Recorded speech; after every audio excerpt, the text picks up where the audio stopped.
Hi friends, அனைவருமே தீபாவளி தினத்தை நல்லா கொண்டாடியிருப்போம். என்னதான் நரகாசுரன் இறந்த நாளை நம்ம தீபாவளியை கொண்டாடினாலும் ஒரு சில மனிதர்கள் பார்த்தீங்கன்னா அந்த போட்டி பொறாமை வஞ்சகத்தன்மை அந்த மாதிரியான அடுத்தவங்களை ஏமாற்றணும் அப்படிங்கிற எண்ணம் நரகாசுரன் மாதிரியே அதிகமாக நிறைஞ்சி இருக்குது. அதெல்லாம் விடுத்துட்டு நம்ம அந்த தீப ஒளி சுடர் வச்சு அதுலேருந்து நம்ம வருகின்ற பிரகாசத்தை போல் நம்மளுடைய லைஃப்லையுமே அந்த மாதிரியான எண்ணங்களெல்லாம் எடுத்துகிட்டு நல்ல பாசிட்டிவான விஷயத்தை நம்ம சேர்த்துக்கிட்டோம்னா லைஃப் ரொம்ப நல்லாயிருக்கும். ஒரு சில மனிதர்களுக்கு அந்த மெசேஜை நான் சொல்லிக்கிறேன்.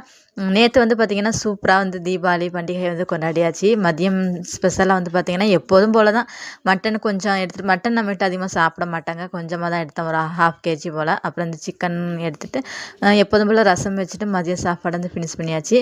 நேற்று ஃபுல்லுமே பார்த்திங்கன்னா ஒரு 4 மணி வரைக்குமே நல்ல மழை. பீச்சுக்கு போகலான்னு பார்த்திங்கன்னா அந்த டைமில் போக முடியும். ஒரு 6 மணிக்கு மேலே தான் பீச்சுக்கு போய் கொஞ்சம் நல்லா பசங்களை என்டர்டெயின்மெண்ட்டாக சுற்றி பார்த்துட்டு தீபாவளி சூப்பராக கொண்டாடினோம். உங்களுக்கு தீபாவளிலாம் எப்படி போணுச்சுன்னு சொல்லிட்டு கமெண்ட்ஸ்லேருந்து மறக்காமல் சொல்லுங்கள்.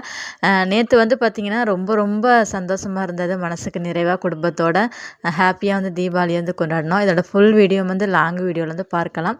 புதுசாக சேனலில் பார்க்குறவங்களா இருந்தீங்கன்னா மறக்காமல் சப்ஸ்கிரைப் பண்ணிட்டு எல்லா வீடியோஸுமே பாருங்கள். வீடியோ பார்த்த அனைவருக்குமே என்னுடைய நன்றியை தெரிவித்துக் கொள்கின்றேன். நைட்டு பீச்சுக்கெலாம் போயிட்டு வரும்போதே பார்த்திங்கன்னா சரியான மழை, வீட்டுக்கு வந்த பிறகுமே மழை.